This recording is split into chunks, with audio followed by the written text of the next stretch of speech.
Assalamualaikum warahmatullahi wabarakatuh. Selamat pagi dan salam sejahtera untuk kita semua.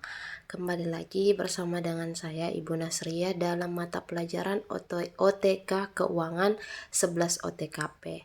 Nah, untuk pertemuan hari ini Ibu harap semoga semua Ananda berada dalam kondisi sehat walafiat. Untuk pertemuan hari ini, ada baiknya kita berdoa terlebih dahulu. Setelah berdoa, Ibu harap setelah memasuki YouTube ini kalian sudah melakukan absensi di WA maupun di link yang sudah disediakan. Jadi, pertemuan hari ini kita akan membahas mengenai pencatatan bukti transaksi keuangan. Oleh karena itu, tolong disimak baik-baik ya. Pencatatan bukti transaksi, itu judul materi kita hari ini. Di sini ada tahap pencatatan. Tahap pencatatan itu apa saja, Bu? Jadi yang pertama ada dasar pencatatan, yaitu terbagi menjadi dua, ada cash basis dan accrual basis. Cash basis adalah pencatatan transaksi keuangan dilakukan pada saat transaksi keuangan yang bersangkutan telah diselesaikan secara tunai. Kemudian yang kedua ada accrual basis. Accrual basis adalah pencatatan transaksi keuangan dilakukan pada saat terjadinya transaksi yang bersangkutan, terlepas apakah transaksi tersebut telah diselesaikan secara tunai atau belum.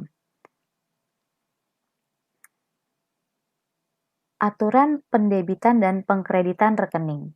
Setiap hal mempunyai aturan. Begitupun dalam akuntansi, ada aturan yang berlaku, tak terkecuali untuk pendebitan dan pengkreditan rekening. Aturan pendebitan dan pengkreditan rekening adalah ketentuan dalam akuntansi yang mengatur pertambahan dan pengurangan saldo rekening. Aturan tersebut dapat dijelaskan pada kolom yang ada Ibu tampilkan di sini. Jadi di sini ada jenisnya. Ada jenis akunnya, yang pertama ada aktiva atau aset, kemudian ada kewajiban atau liabilities. Kewajiban ini juga sering disebut dengan hutang ataupun utang, itu sama. Kemudian ada ekuitas atau modal atau bahasa Inggrisnya equity, kemudian ada pendapatan ataupun revenue, kemudian beban ataupun expense, dan di sini ada prive ataupun drawing. Ini adalah akun yang pada umumnya ada untuk penjurnalan. Jadi, kalau kalian sudah menerima bukti transaksi seperti yang tadi Ibu tampilkan, maka akan dicatat pada akun-akun yang Ibu tampilkan di sini. Di sini ada dijelaskan. Kalau misalnya aktiva itu bertambah, maka letaknya di debit. Kalau aktiva itu berkurang, letaknya di kredit. Untuk saldo normalnya, aktiva itu berada di debit. Seperti itu. Nanti pasti kalian akan lebih mudah memahaminya apabila kita langsung mengerjakan beberapa soal. Jadi Ibu ulang kembali, aktiva ini biasa disebut dengan aset ataupun bahasa Inggrisnya juga aset, kemudian kewajiban ataupun utang ataupun hutang, dan dalam bahasa Inggrisnya disebut dengan liabilities. Kemudian di sini ada ekuitas ataupun modal, dan dalam bahasa Inggrisnya equity. Kemudian ada pendapatan, dalam bahasa Inggrisnya revenue, kemudian ada beban, dalam bahasa Inggrisnya expense, dan ada prive, dan bahasa Inggrisnya adalah drawing. Ya, nanti kita akan lebih memahami ini apabila nanti sudah mengerjakan soalnya. Selanjutnya, kita masuk ke pencatatan transaksi ke dalam buku harian atau jurnal. Di sini kita belajar dari pengertiannya dulu, kan tak kenal maka tak sayang, tak kenal maka tak cinta maka tak mengetahui. Jadi kita harus tahu dulu nih. Pengertian jurnal. Jurnal diartikan sebagai buku harian yang digunakan untuk mencatat semua transaksi yang terjadi berupa pendebitan dan pengkreditan secara kronologis atau menurut urutan tanggal beserta penjelasan yang diperlukan. Itu untuk pengertian jurnal. Kemudian di sini, jurnal itu dibagi menjadi dua bagian. Yang pertama ada transaksi belum dibayar dan yang kedua transaksi dibayar. Untuk transaksi belum dibayar itu terdiri dari beban belum dibayar dan juga pendapatan belum dibayar.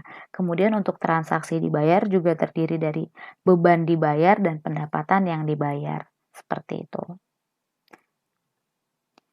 Selanjutnya kita masuk ke fungsi jurnal. Fungsi jurnal ini terbagi menjadi 5. Yang pertama ada fungsi historis. Pencatatan transaksi merupakan langkah awal dalam membuat laporan keuangan. Pencatatan setiap transaksi dilakukan secara kronologis berdasarkan tanggal terjadinya transaksi. Jurnal menggambarkan kegiatan perusahaan sehari-hari secara berurutan dan terus-menerus. Jika seseorang ingin mengetahui perkembangan dalam perusahaan, dapat dilihat dalam jurnal. Itu fungsi historis. Kemudian, fungsi pencatatan. Dalam jurnal, wajib mencatat setiap peristiwa finansial yang terjadi dalam perusahaan. Tiap perubahan kekayaan, modal, biaya, dan pendapatan harus terlebih dahulu dicatat ke dalam jurnal agar pembuatan laporan keuangan perusahaan dapat dilakukan secara lengkap. Itu untuk fungsi pencatatan. Selanjutnya yang ketiga ada fungsi analisis. Pencatatan yang dilakukan dalam jurnal merupakan hasil analisis transaksi berupa pendebetan dan pengkreditan akun yang terpengaruh. Berikut jumlahnya. Analisis ini mengenai penggolongan nama akun, pencatatan dalam pendebetan, atau pengkreditan beserta jumlahnya. Kemudian yang keempat ada fungsi instruksi. Catatan dalam jurnal merupakan perintah untuk mendebet dan mengkredit akun sesuai dengan catatan dalam jurnal. Pencatatan dalam jurnal bukan sebatas dokumen transaksi dalam perusahaan, tetapi bersifat instruksi. Kemudian yang kelima ada fungsi informatif. Catatan dalam jurnal memberikan penjelasan mengenai transaksi yang terjadi. Nanti kalian akan melihat semua fungsi ini pada contoh jurnal kita. Selanjutnya, kita masuk ke bentuk-bentuk buku jurnal. Di sini yang pertama kita membahas mengenai jurnal umum, karena untuk pembahasan kalian harus bisa memahami jurnal umum dulu sebelum nanti kita akan mempelajari jurnal-jurnal yang lain. Tapi untuk OTKP ataupun otomatisasi tata kelola perkantoran, kita tidak akan membahas mengenai jurnal itu seperti akuntansi. Jadi kita hanya membahas apa yang akan kalian lakukan mungkin di kemudian hari dan juga yang nanti akan kalian bahas di kelas 3. Sekarang kan kalian masih kelas 11 nih. Nanti kelas 12 kan kalian akan membahas mengenai kas kecil. Jadi kita akan membahas mengenai selain jurnal umum nanti ada penerimaan kas dan pengeluaran kas. Jadi untuk seperti penjualan dan pembelian tidak perlu kita masukkan pada jurnal ini, pada bentuk jurnal yang perlu kalian pelajari. Jadi di sini jurnal umum adalah formulir khusus yang dipakai untuk mencatat setiap bukti pencatatan berupa pendebetan dan pengkreditan secara kronologis beserta penjelasan-penjelasan yang diperlukan dari transaksi-transaksi tersebut. Berarti dalam jurnalnya dijelaskan bahwa transaksi tersebut terjadi karena apa? Misalnya apakah ada pembelian ataukah ada pendapatan, misalnya seperti itu. Nanti mungkin di sini Ibu akan memberikan contoh perusahaan jasa dulu. Nanti kalau kalian sudah memahami perusahaan jasa, mungkin kita akan coba ke dagang, misalnya seperti itu ya. Di sini Ibu menampilkan kolom. Bisa kalian lihat di sini ada bentuk jurnal. Perhatikan tabel 31 menyajikan bentuk jurnal. Di sini ada bentuk jurnal umumnya. Jadi ada tanggal, ada akun ataupun keterangan, di sini ada ref, debit, dan kredit. Hal ini apa Bu? Bukan hal apakah gitu, bukan. Ini hal itu singkatan dari halaman ya. Kemudian di sini ada keterangannya Ibu berikan. Ada A diisi dengan tahun dan bulan transaksi ini. Jadi di sini kalian buat tahun dan bulan. Jadi tahunnya di atas, bulannya di bawah, ataupun misalnya berdampingan juga boleh. Kemudian di B itu diisi dengan tanggalnya, misalnya tanggal berapa transaksi terjadi, apakah tanggal 2, tanggal 3, dan seterusnya. Kemudian yang di C, diisi dengan akun yang akan didebet dan dikredit. Penulisan akun, debit di kiri sedangkan kredit di bawahnya, agak ke kanan nih, misalnya seperti ini nak. Misalnya kalian kas tadi kan kalau saldo normalnya itu ada di debit, maka posisinya akan di sebelah sini, nih, misalnya di dekat garis ini. Tapi misalnya dia bentuknya adalah kredit, misalnya kas pada, kita contohkan kas pada modal misalnya. Jadi kasnya di sini, modalnya akan agak menggeser sedikit ke sini. Itu maksudnya tadi. Makanya penulisan akun debit di kiri sedangkan kredit di bawahnya agak ke kanan. Jadi ini di sebelah kiri, kalau untuk kreditnya agak ke kanan dikit, misalnya di sini posisinya seperti itu.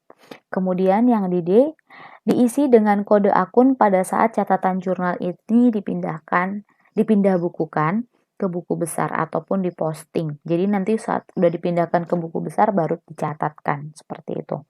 Kemudian di sini ada debit, diisi dengan jumlah akun yang di debit. Tadi yang di sini misalnya kas Ibu contohkan di debit, kemudian di kredit tadi Ibu contohkan adalah modal misalnya. Letaknya ditaruh di kredit. Apakah sebelahan Bu? Enggak. Tetap sejajar dengan nama akunnya ya. Kita lanjutkan kembali. Di sini Ibu tampilkan contohnya. Nih, berikut ini contoh transaksi keuangan perusahaan jasa Abadi Jaya milik Tuan Abadi, bagaimana menganalisisnya dan bagaimana mencatat ke dalam buku jurnal. Jadi di sini sudah Ibu buat buku jurnalnya ya. Ini tadi yang hal tuh halaman 1, ini buku jurnalnya. Di sini tertuliskan pada tanggal 1 Mei 2014, Tuan Abadi seorang sarjana elektronik yang bertempat tinggal di Semarang mendirikan sebuah usaha perawatan dan perbaikan peralatan elektronik. Perusahaan diberi nama Perusahaan Jasa Abadi Jaya. Untuk memulai usahanya, Tuan Abadi menyediakan uang kas sebesar 20 juta dan kendaraan 70 juta sebagai modal awal. Jadi kalau menganalisisnya kata-katanya seperti ini, Nak. Transaksi ini menghasilkan kas bertambahkan dia tadi memasukkan kas bertambah 20 juta dan kendaraan bertambah 70 juta. Dan modal bertambah 90 juta. Dari mana Bu 90 juta? Dari 20 ditambah 70. Jadi di total jadi 90. Sesuai aturan debit dan kredit, akun kas di debit sebesar 20 juta karena kan tadi kasnya bertambah. Nah, sesuai dengan aturan yang tadi sudah Ibu perlihatkan, bentar ya, aturannya. Nih, kalau misalnya dia kas itu bagian dari aset, kalau dia bertambah letaknya di debit. Seperti itu ya, Nak. Terus kalau modal bertambah letaknya di kredit. Seperti itu. Kita kembali lagi ke soal yang tadi Ibu tampilkan. Nah, ini. Jadi, sesuai aturan debit dan kredit, akun kas di debit sebesar 20 juta dan akun kendaraan di debit sebesar 70 juta. Kendaraan merupakan bagian dari aktiva ya Nak, ataupun aset. Dan akun modal Tuan Abadi dikredit sebesar 90 juta. Dalam buku jurnal transaksi dicatat sebagai berikut. Tadi Ibu sudah memberikan kan ada tanggal, keterangan, ref, debit, dan kredit. Di sini tadi tahun dan bulan, dan di sini tanggal. Di sini ada nama akunnya. Bu, ini kayaknya sama-sama di kiri. Iya kan dia sama-sama bertambah Nak di debit. Jadi ini letaknya di debit. Kas di debit, kendaraan di debit, dan modal agak sedikit ke kanan karena dia letaknya di kredit. Uangnya sebanyak 20 juta, di sini 70 juta, kemudian di sini totalnya 90 juta. Bu, ini kenapa refnya dikosongkan? Karena belum kita pindahkan ke buku besar. Ya Nak. Ini contoh yang pertama, Ibu berikan contohnya. Selanjutnya ada contoh yang kedua. Pada tanggal 4 Mei 2014, dibeli peralatan kantor seharga 10 juta dari toko elektronik berdikari. Dari jumlah tersebut, 5 juta dibayar tunai, sisanya akan dibayar bulan depan. Berarti dia dibayar tunainya 5 juta, utangnya ada 5 juta, kan karena baru dibayar setengah. Transaksi ini ada analisisnya. Nah, analisis transaksi tersebut. Transaksi ini mempengaruhi peralatan kantor bertambah 10 juta, utang usaha bertambah 5 juta, dan kas berkurang 5 juta. Karena tadi dibayarkan kan 5 juta, berarti utangnya bertambah 5 juta. Dalam buku jurnal, akun peralatan kantor di debit sebesar 10 juta. Kenapa Bu akun peralatan kantor di debit? Karena peralatan kantor merupakan bagian dari aktiva ataupun aset.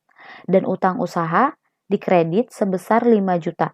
Ini kan tadi utang usahanya bertambah. Ingat tadi kewajiban ataupun liabilities itu kalau bertambah letaknya di kredit. Kemudian di sini akun kas dikredit sebesar 5 juta karena kan tadi uangnya dikurangin.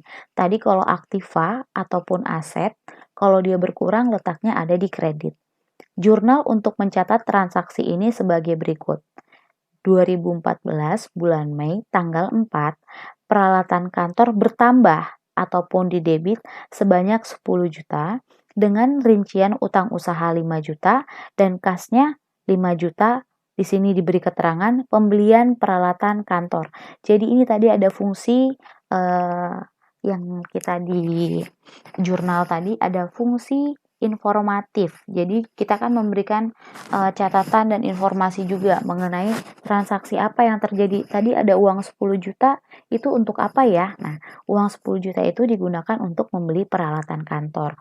Dengan keterangan bahwa dia membayarnya 5 juta secara tunai dan 5 juta masih utang. Itu ya. Jadi, harap udah bisa dipahami. Sekarang